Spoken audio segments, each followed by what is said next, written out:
Mares inquietos.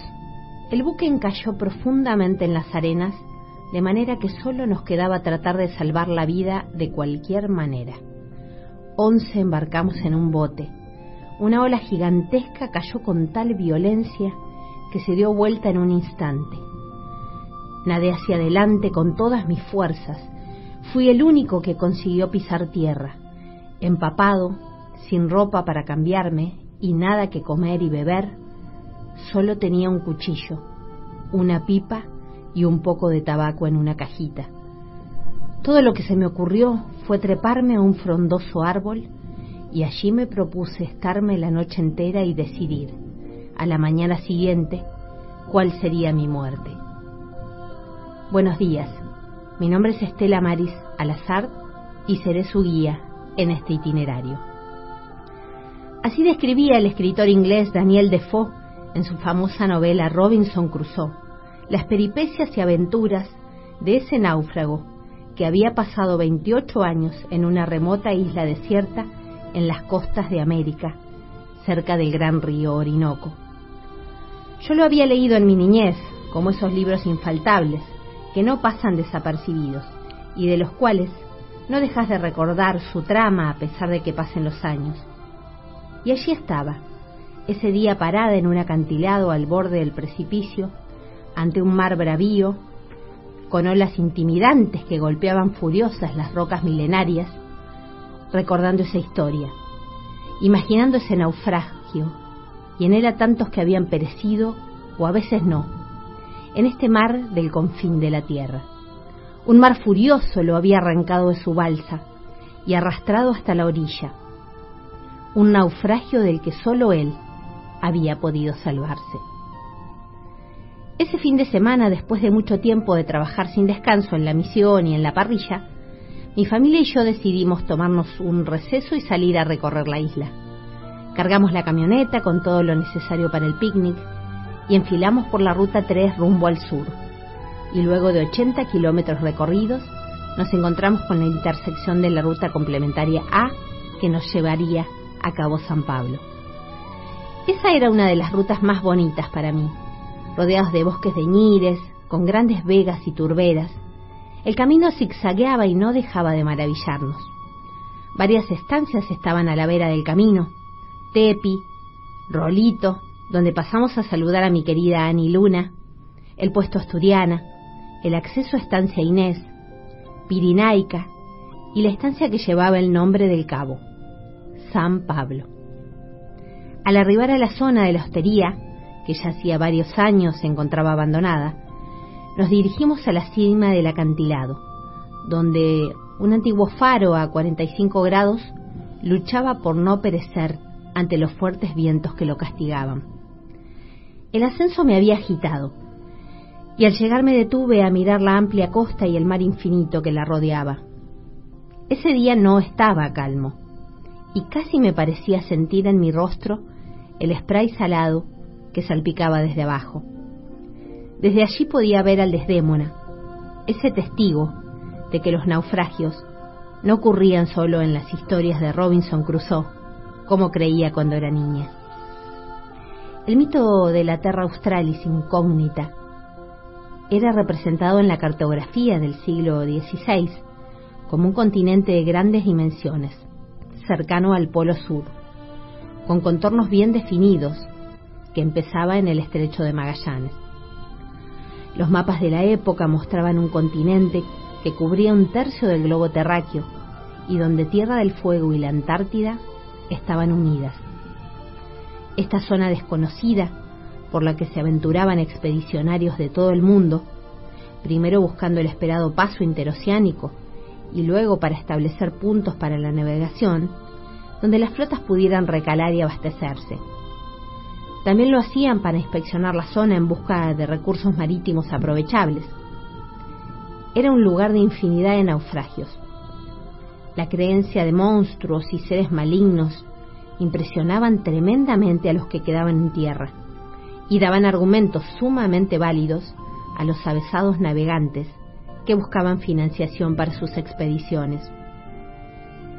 Ptolomeo estaba convencido de que el globo terráqueo mantendría su equilibrio gracias a grandes masas continentales en el hemisferio sur, que se encontrarían en algún lugar del mar austral, actuando como contrapeso a las corrientes del norte. Se suponía que este universo fantástico estaba poblado por los antípodos, gente que viviera, por su ubicación extrema, con los pies para arriba y la cabeza colgando para abajo. El continente austral, a su vez, estaría rodeado por una zona extremadamente calurosa y de mares hirvientes. Monstruos espantosos serían los guardianes de aquellas costas.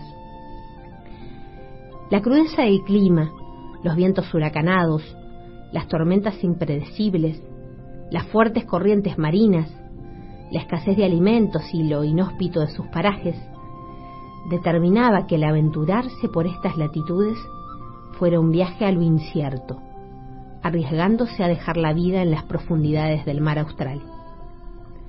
El siglo XIX constituyó la época con más naufragios en las costas fueguinas del territorio argentino. Unos 200 cascos de barcos, en su mayoría cargueros, encontraron su tumba en el fondo del mar, o se hallan varados en algún lugar cercano a la orilla. Algunos atribuyen también esta cantidad de accidentes a la viveza de aprovechar la desgracia de la pérdida de las desgastadas embarcaciones de vela para cobrar suculentos seguros que permitían renovar la flota por buques a vapor. En estas costas aún se pueden ver algunos de los restos de estas tumbas flotantes, como en la estancia Remolinos sobre el canal Beagle, donde varó el monte Sarmiento en 1920, o en Cabo San Pablo, donde se puede admirar al gigante Desdémona, escorado sobre la arena durante la bajamar. Pero sin lugar a dudas, la península Mitre y la isla de los Estados son las protagonistas principales de gran parte de los infortunios ocurridos, ambas separadas por el temible estrecho de Lemer. La dificultosa accesibilidad se mantuvo a través del tiempo, y es hoy la zona donde se concentran la mayoría de restos de embarcaciones del sector argentino de la Tierra del Fuego. De sus costas se rescataron restos de la corbeta Espora de don Luis Piedrabuena, y yacen en sus cercanías buques ingleses, belgas, italianos, alemanes, daneses, españoles, franceses y argentinos. El Desdémona era un buque con un casco de acero construido en 1952 en Hamburgo, Alemania. Con 77 metros de eslora y un peso de casi 2.000 toneladas, contenía una tripulación máxima de 28 tripulantes. Era la nave gemela de la Ofelia, hundida frente a la costa de Venezuela, y la Cleopatra, que sería desguazada en la dársena en Buenos Aires. Desdémona era un hombre de origen griego, con un prefijo peyorativo como des, que significa mal, que se antepone a démono, o sea, destino, nombre por lo tanto no muy halagueño, lo que significaría en la mujer, o en este caso la nave, que tiene un mal destino. El nombre del barco, sin embargo, no estaba tomado de su expresión griega, sino más bien del personaje de la tragedia de Shakespeare, pues el armador era un gran admirador del poeta inglés. Pero casi podría asegurar que a más de un marinero no le habrá gustado embarcar en su momento en un buque con este nombre poco halagador. Bien sabemos de las supersticiones del mar, algunas muy extravagantes, como llevar unas tiras de ajo atadas con cintas rojas, incluir monedas de plata en la construcción del barco, en lo posible en el mástil o la quilla, no embarcar paraguas ni pingüinos, nunca cambiar el nombre de un barco, llevar ropa interior femenina y colgarla del mástil en caso de una fuerte tormenta, y ni hablar de los marineros yetas o de llevar mujeres a bordo. Para 1980, el Desdémona ya era una nave con un deterioro importante, pues cumpliría 30 años desde que había dejado los astilleros y presentaba recurrentes problemas de mantenimiento. En 1983 varó frente a Mar de Ajó, en la provincia de Buenos Aires, recibiendo el impacto de un rayo que había dañado sus comunicaciones, y navegando en una cerrada niebla, se aproximó demasiado a la costa, golpeando contra un banco de arena a unos 100 metros de la playa, perdiendo sus 2 anclas y cadena. Tras un tiempo de reparaciones, protagonizará una varadura en Río Grande, donde tuvo un impacto sobre el casco, abollándolo. Luego emprende otro viaje a Comodoro Rivadavia y con una carga de bolsas de cemento navegan hacia los turbulentos mares del sur. Es posible, de acuerdo al testimonio del capitán, que haya sufrido un sabotaje, pues se rompe el bloque del pistón en circunstancias extrañas. Llega, a pesar del serio desperfecto, a Ushuaia, en donde hacen un primer intento de reparación, pero se les ordena navegar hasta Río Grande. Un viaje que por la falta de motor lo hacen 5 días navegando por el peligroso estrecho de Lemer y buscando refugio en Bahía Buen Suceso. Al llegar frente a Río Grande y no poder ingresar por el poco motor que tiene y la marea y el viento muy fuerte, navega a buscar refugio hacia el sur, y al acercarse a la caleta San Pablo, toca fondo el 9 de septiembre de 1985 a la 1 de la mañana. El capitán Prilwitz decide salir en redondo, virando por popa, pero en esa maniobra impacta en una restinga que aparecía en la carta señalada incorrectamente. Toca con la popa y se abre un agujero de 3 pulgadas, por donde ingresa el agua de mar que inunda la bodega cargada con 20.000 bolsas de cemento. Buscando la seguridad de la tripulación y evitando el hundimiento, el capitán ordena acercarse lo más posible a la playa. Fue varado entonces intencionalmente, con la finalidad de salvaguardar a su tripulación, que era de 20 hombres, y evitar que el buque se hunda, dejando la posibilidad de un posterior remolque, que nunca se concretó, permaneciendo como parte del paisaje típico de Caleta San Pablo. La campana del Desdémona se encuentra hoy en día en el centro de egresados de la Escuela de Náutica y tiene un poema inscripto que dice: «Has muerto a la edad de Cristo, nuestro Señor. Has elegido tu fin como buque. Con alma, quien en tu memoria taña esta, condenado será a todos los presentes y una vuelta pagará». Pero ese camino que habíamos recorrido hasta Cabo San Pablo continuaba hasta convertirse en una senda solo para vaqueanos y por la que ningún vehículo convencional podía pasar. El acceso a la salvaje península Mitre se asomaba pasando la estancia María Luisa y cruzando el río Irigoyen. Este territorio, ubicado al sudeste de la Isla Grande, también era objeto de mitos y leyendas, y aún se presentaba como un paraíso casi inexplorado y de difícil acceso. En 1970, unos pobladores de Río Grande que caminaban por el lugar hallaron de manera fortuita 2 cañones antiguos, y allí se generó la incógnita. ¿A qué nave pertenecerían de las tantas que habían terminado sus días en las costas cercanas de ese mar profundo? Yo conocía muy bien la historia del Desdémona. Era muy popular y de fácil acceso al lugar donde reposaban sus restos.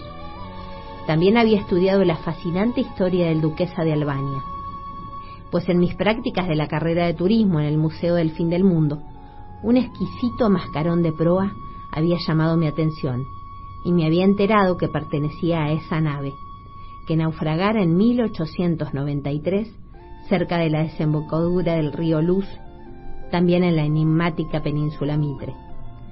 Pero esos cañones no tenían nada que ver con ninguno de estos 2 hechos trágicos. Esos cañones eran los testigos de un acontecimiento que había sucedido muchos años atrás, y su aparición rescataría del olvido uno de los naufragios más fascinantes de la historia, digno de una de las novelas de Stevenson. Durante 2 siglos y medio permaneció casi desconocido, pero años más tarde, la exploradora y arqueóloga de National Geographic, doctora Dolores Elkin, con un grupo de miembros del programa de arqueología subacuática del Ministerio de Cultura de la Nación y del Centro Austral de Investigaciones Científicas del CONICET, desentrañarían los secretos que se pensaba habían quedado para siempre enterrados en el fondo del océano. El objetivo: localizar los restos del naufragio y del campamento de los sobrevivientes del Purísima Concepción. Uno de los elementos más importantes de la investigación fue la copia de un diario del naufragio que pudieron conseguir. Gracias a él, lograron reconstruir detalles que ayudaron a tener una idea acabada de lo que sucedió con el navío mercante del imperio de Carlos III, el rey de España de ese entonces. Esta historia empieza así. El 9 de enero de 1765 navegaba frente a la isla grande de Tierra del Fuego la fragata mercante española Purísima Concepción, que procedía de Cádiz y se dirigía al puerto del Callao, en Perú. El diario de viaje señala que durante toda esa jornada se hallaba cerrado el horizonte y que no habían divisado tierra. En plena oscuridad, poco después de las 2 de la mañana, los sorprendió el accidente. El primer golpe nos levantó a todos los que estábamos durmiendo. Sacando el navío a 8 brazas de agua, con la tierra muy cerca, se recurrió a la bomba y se hallaron que hacía 2 brazas de agua, y armadas 4 bombas, trabajamos todos en achicarla hasta las 8 de la mañana, relató en su diario José de Ayesta, conservado en el Museo Naval de Madrid. Las rocas habían abierto una vía de agua que terminó por hundir la embarcación.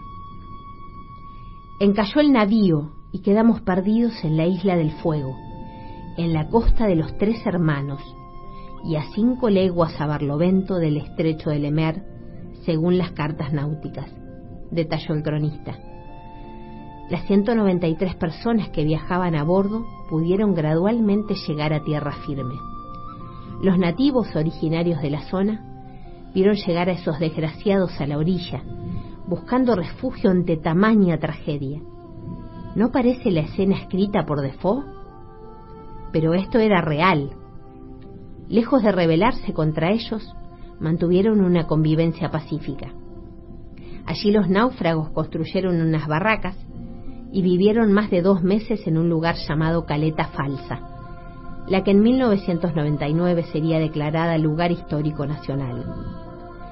Recuerdo una frase del diario de los náufragos, nos cuenta Dolores, que dice que los indígenas antes hacían puntas de flecha de piedra y que cuando llegaron ellos las empezaron a hacer con vidrio. Esto nos permite comprobar la fusión de las 2 culturas.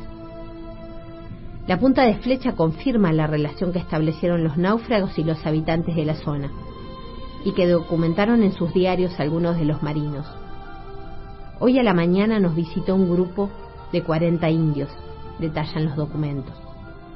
Es de destacar la primer misa celebrada en territorio fueguino, el domingo 20 de enero de 1765, a cargo del capellán de la nave. En el diario correspondiente a esa fecha se menciona que asistieron a la ceremonia parte de los indios, unos de rodillas y otros sentados con mucho sosiego. Los tripulantes aprovecharon materiales del bosque cercano y recuperaron otros del barco perdido, víveres, madera, armas, y así construyeron otra embarcación que los llevaría nuevamente hasta el puerto de Buenos Aires. Finalmente, el 2 de abril de 1765, botaron con éxito una goleta bautizada Nuestra Real Capitana San Joseph y las Ánimas del Buen Suceso, a bordo de la cual pudieron regresar a Buenos Aires.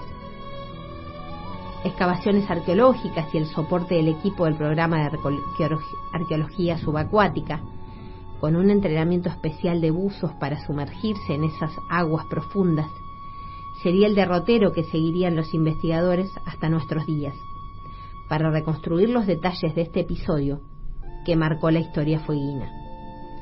Dolores relata: es una historia de éxito más que de fracaso. Normalmente los naufragios vienen con tragedias y finales tristes, pero acá se salvaron todos los tripulantes.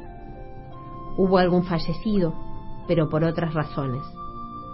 Además, ellos convivieron armoniosamente con la población indígena local y con los restos del navío, más madera de la zona, construyeron otro barco para volver a Buenos Aires.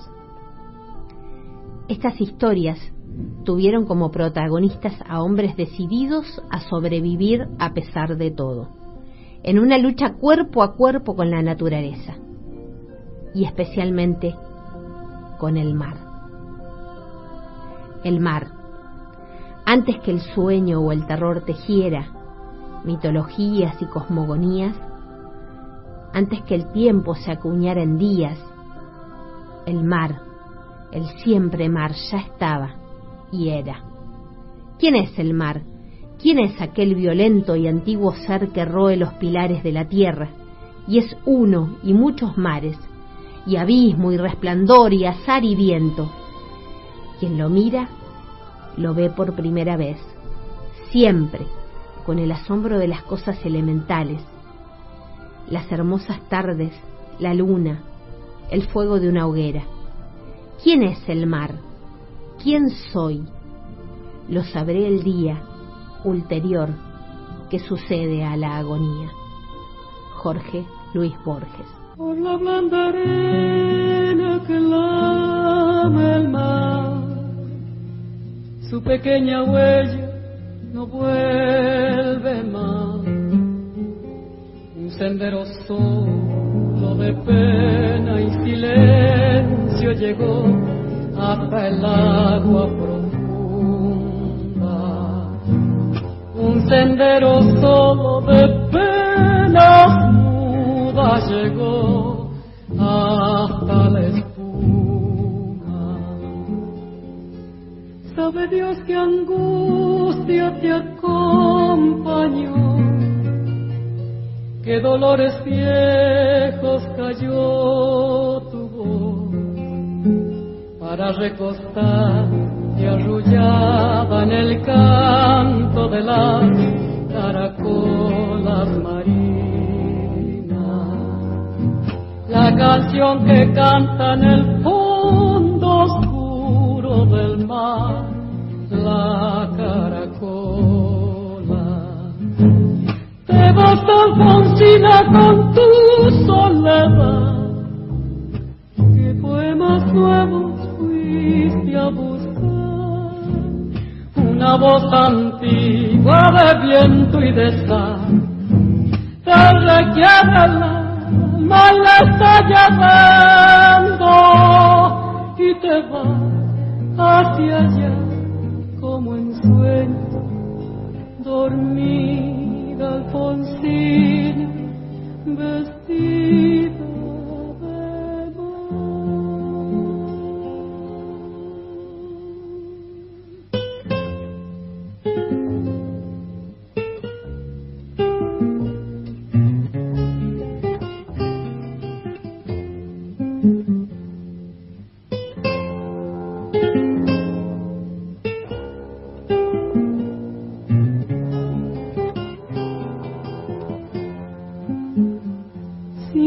sirenitas te llevarán por caminos de aras y de coral, fosforescentes caballos marinos harán una ronda a tu lado, y los habitantes del agua van a jugar pronto a tu lado. Bájame la lámpara un poco más, déjame que duerma nodriza en paz. Y si llama a él, no le digas que estoy, dile que Alfonsina no vuelve. Y si llama a él, no le digas nunca que estoy, di que me he ido. Te vas, Alfonsina, con tu soledad, que poemas nuevos fuiste a buscar. una voz antigua de viento y de sal te requiebra el alma y la está llevando y te va hacia allá como en sueño.